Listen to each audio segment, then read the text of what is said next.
2025년도 첫 방송 시작하도록 하겠습니다.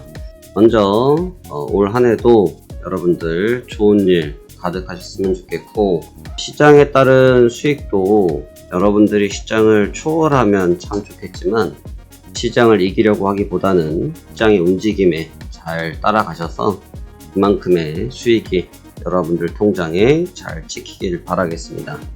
물론 저도 그렇게 되기 위해서 또 올 한 해 동안 최선을 다해서 진행해 볼 생각입니다.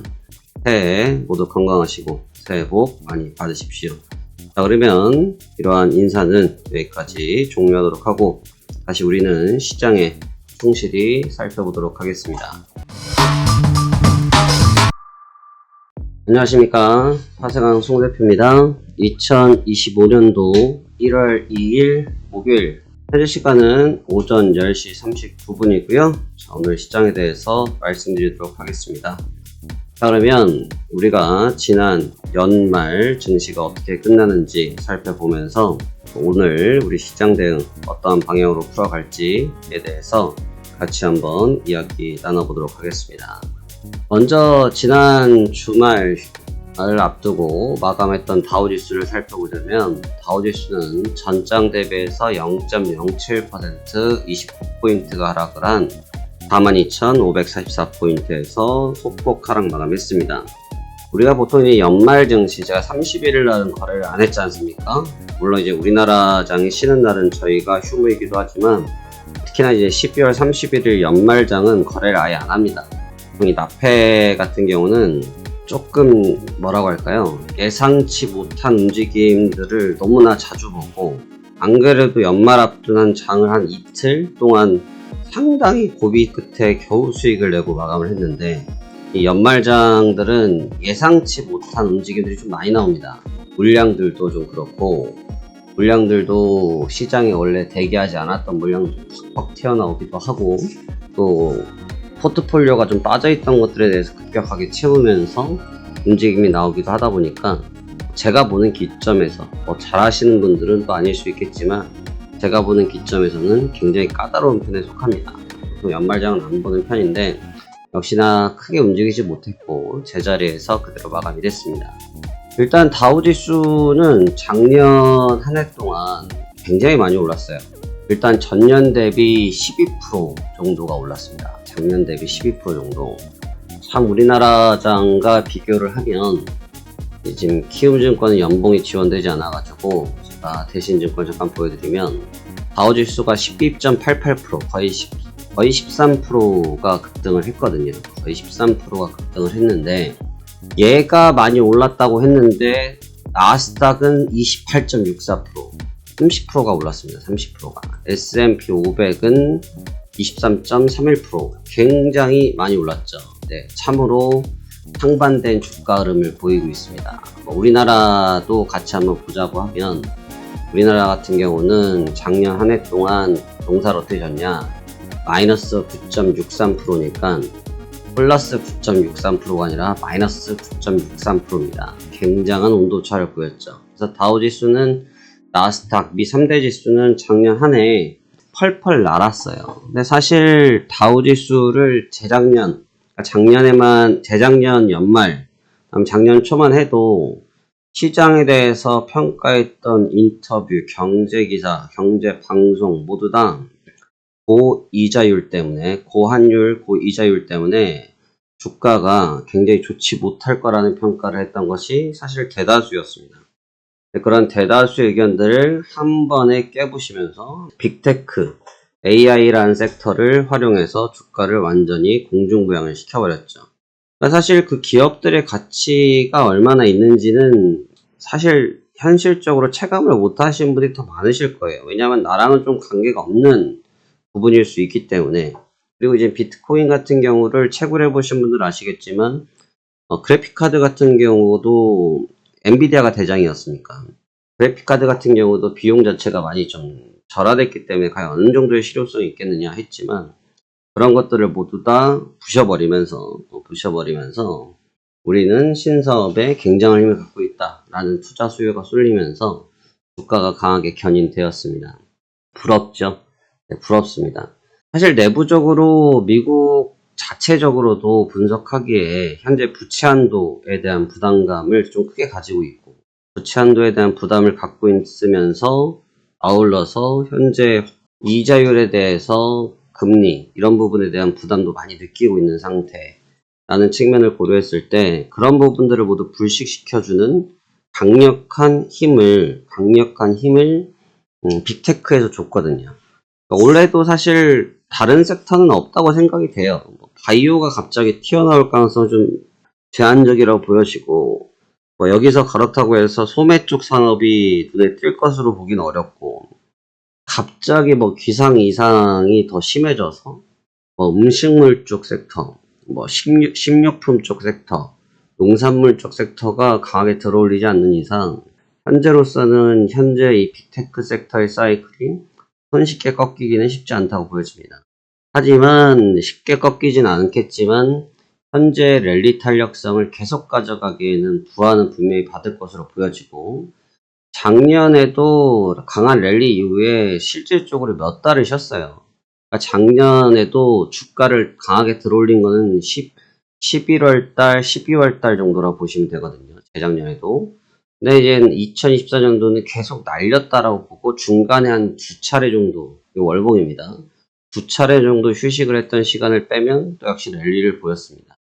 어느 정도의 휴식기는 필요할 것으로 보여지는데, 그 휴식기 가운데 현재 빅테크를 대체할 수 있는 섹터가 등장하지 않으면 아마 주가는 현재 랠리를 유지하려고 할 가능성이 높습니다. 조금 더 이제 주목을 해서 보자면, 이제 연준에서 금리를 인하하기 시작했기 때문에 이 금리 인하라는 카드가 등장함으로써 주가에서 나타날 수 있는 긍정적 요인은 좀 더 있다고 보여지거든요. 왜냐하면 고금리 상태에서도 주가가 랠리를 했는데, 여기서 금리를 떨궈주고 있는 상태에서 랠리를 한다고 하면 아마 더 큰 힘을 받을 수도 있겠죠. 그 측면을 우리가 한번 살펴보면서 오늘 장을 한번 올해 장을 진중하게 볼 필요는 있다고 보여집니다.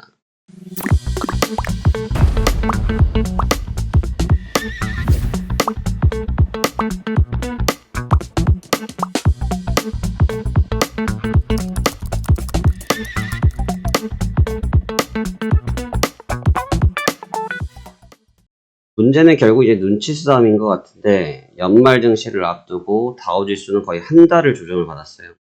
12월 4일, 12월 3일을 고점으로 해서 한 달 내내 조정을 받았기 때문에 이 한 달 내내 받았던 조정의 이 진위성이 어느 정도가 될 것인지, 여기서 이제 한 달 정도면 우리가 흔히 말하는 기간 조정과 가격 조정은 충분하다고 보통 봅니다. 한 달 정도. 한 달 정도를 기간과 가격 조정을 받았으면 그 다음 사이클의 주가를 날릴 수 있을지는 좀 미지수예요. 그 다음 사이클의 주가를 날릴 수 있을지 그 부분을 좀 봐야 될 것 같고, 주가를 한번 날릴 수 있다고 하면 회복 국면 이후에 주가를 보는 것이 좋고, 만약에 여기서 연속 조정이 된다라고 하면 거기에 맞춰서 조금 그동안에 장기간 올라왔던 주가를 고려했을 때 가격 조정과 이루어지는 행보성 흐름도 고려할 필요가 있어요. 이 부분은 여러분 잊지 않으셔야 될 게 뭐냐면, 주가가 안 쉬었다 올라가는 경우는 한 번도 없어요. 주가가 여기서 꼭 내리는 것을 말씀드리는 것이 아니라 지금처럼 박스권 가격 조정을 말씀드리는 겁니다. 이런 박스권 가격 조정은 어떻게든 만들어낼 가능성이 있어요. 아니면 지금처럼 눌림으로 가격 조정하는 경우도 있고요. 이거는 시장의 뜻입니다. 시장이 어떻게 맞추느냐에 따라서 달라지기 때문에 이 부분을 먼저 숙지하시고 접근하는 것이 저는 적절하다고 생각됩니다. 막연하게 계속 올라갈 것 같다. 오늘 같은 경우는 우리나라장 같은 경우는 지금 레인보우 로보틱스 얘기가 나오면서 지금 내년 삼성전자에서 지분을 다 인수하면서 최대 주주로 등극을 했거든요. 그래서 지금 레인보우 로보틱스가 지금 상한가로 넘어갔는데, 얘가 이 얘기를 왜 드리냐면, 지금 삼성에서 바라볼 때 올해의 전략도 사실 로봇이라고 보는 거죠. 근데 로봇에 대한 싸움은 이미 시작되고 있고요. 두산 로보틱스도 있고, 미국에서도 테슬라도 마찬가지고, 중국도 마찬가지고, 모두 다 지금 로봇 관련된 산업들을 하고 있습니다. 이렇게 보면 어떤 의미로 볼 수 있냐면, 현재까지 이루어졌었던 그런 빅테크에 관련된 그런 재료들은 어느 정도의 좀 소강 상태라고 보면서 신규 사이클로 잡아드는 것이 아닌가 이런 생각이 듭니다. 그런데 이 로봇 관련주들이 어느 정도 주가를 주도하는지를 봐야 되는데, 왜냐하면 로봇 관련주가 결국은 이 로봇이 움직이려고 하면 스스로 판단하고 인식하고 하는 과정들이 필요하기 때문에, 그러한 과정들을 한다는 것은 결국 어떠한 것을 의미하게 되겠습니까? 결국은 자기 스스로 인식하고 생각하는 인공지능 반도체 칩에 대해서 얘기하겠죠. 그래서 인공지능 반도체 칩에 대한 주가의 변화도 역시 나타날 공산이 크다고 생각되어집니다. 과연 이 카드가 올해 2025년도 증시를 좌지우지할 수 있을런지, 아니면 이미 끝나가는 무렵에 어느 정도의 또 물량 사이클을 정리하기 위한 재료일 뿐인 것인지를 우리가 심사숙고해서 올해장을 대비해 봐야 될 것 같습니다. 제가 휴일 동안 저는 31일 날은 아예 휴대폰을 안 봤습니다. 네, 1년 동안 제가 일하는 걸 보시면 대부분 아시겠지만 1년 내내 저는 시장만 보는 사람이고, 1년 내내 시장을 보다 보니까 너무 디지털 쪽에 사는 것 같아서 12월 30일 날은 진짜 쿨하게 핸드폰을 다 끄고 조용히 하루를 보냈습니다. 그리고 좀 깨끗한 마음으로 1월 1일부터 시장을 좀 지켜보고 있는데, 과연 이 지금 시장을 좀 객관적으로 평가를 할 때 이 객관적인 주가의 흐름이 강할 것이냐, 아니면 지금 이 상태를 계속 고수할 수 있을 것이냐에 대해서 좀 고심이 많이 됩니다. 그러니까 무슨 얘기냐면, 분명히 부하가 좀 있는 것 같아요. 나스닥도 마찬가지고, 위에서 지금 고점에 윗꼬리를 단 걸 보시면 월봉인데, 올해 고가가 2024년도 12월에 고가가 5%였거든요. 5.13%였는데 종가가 0.48%니까 뒤에 무수를 그냥 떼고 대충 5% 빠진 거예요, 고가 대비. 그럼 이 정도면 고가 대비 5%는 조정의 신호탄이라고 볼 수 있는데, 사실 가격 조정을 배제하기가 어려운 상황이거든요. 가격 조정을 배제하기가 어려운 환경입니다. 이 가격 조정을 그러면 이걸 받는다라고 생각을 하는 것이 맞느냐에 대한 부분인데, 제가 볼 때는 어느 정도의 가격 조정은 필요한 시점이라고 생각은 들거든요. 현재 가격 조정을 5% 정도 했으면 1차적으로 할 만큼은 한 건데, 여기서 만약에 연속 조정으로 넘어갈 경우 추세적 조정이 나올 수가 있어요. 그게 제일 조심스럽죠. 만약에 추세적으로 조정이 나오기 시작하면 하방 압력이 좀 거세질 공산이 좀 있기 때문에 그 점을 좀 조심히 보고 있고, 근데 이제 5% 정도면 앞서 말씀드린 것처럼 빠질 만큼 1차적으로 빠졌기 때문에 여기서 주가를 한번 다시 들어 올리면서 리밸런싱을 할 수도 있거든요. 그래서 그 두 가지 카드를 모두 열어두고 오늘 1월 첫 거래를 준비해 보시면 좋을 것 같습니다. 거래가 아직까지는 좀 비정상적인 거래예요. 미국 같은 경우는 크리스마스 때부터 시작해서 사실 지금 아직 연말 장세라고 보셔도 되고요. 연말 장세라는 것은 별거 없어요. 한 해를 정리하면서 예를 들어서 우리 예전에 요즘은 그런 분들이 계신지 모르겠지만, 예전에 제가 TV에서 종목 상담 방송들을 많이 하다 보면 우리가 흔히 말해서 백화점이라고 많이 하잖아요. 내 거 주식 계좌 잔고를 보면 5만 가지 주식이 다 있습니다. 진짜 심한 경우는 30개씩도 있으시고 40개씩도 있으신 분들 많이 봤는데, 이제 한 해가 정리하면서 그런 주식들을 이익인 거는 이익을 확정하는 경우들도 있고, 손실인 경우는 손실을 확정하는 경우들도 있거든요. 그래서 그런 부분들이 지금 막 이루어지는 단계라고 보여집니다. 오늘 아침 같은 경우도 선물 시장이 아침에 개장하면서 강하게 출발했다가 순간적으로 급락 1시간만 받았다가 다시 급등해서 제자리에 돌아왔거든요. 이것도 설거지의 일종이라고 봅니다. 설거지라 하는 것은 표현이 조금 비속어처럼 들리지만, 그냥 시장에서 우리 같은 트레이더들은 그냥 시장 통상적인 용어를 봤을 때 그냥 갖고 있던 물량들을 좀 털어내는 그런 과정이라고 볼 수 있거든요. 그래서 지금 설거지 작업들이 좀 많이 있다 보니까 조금 신경이 쓰이긴 쓰이는 것 같습니다. 그래서 해당 부분은 좀 주의해서 봐야 될 것 같고, 주가의 방향성을 조금 더 면밀하게 보시면서 거래장을 대비하셨으면 좋겠습니다.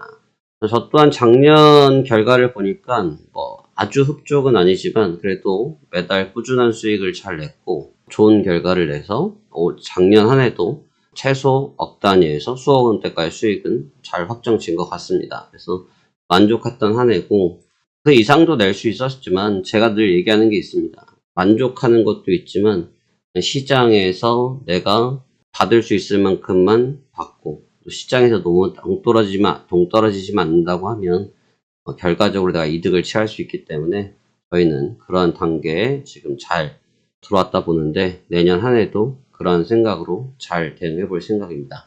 자, 그러면 여러분들도 올해 좋은 결과 가득하셨으면 좋겠고, 저는 이런 시황을 바탕으로 해서 오늘장 매매 준비해 보도록 하겠습니다. 자, 그러면 매매 준비 시작하도록 하겠습니다. 감사합니다. 파생왕 송 대표였습니다.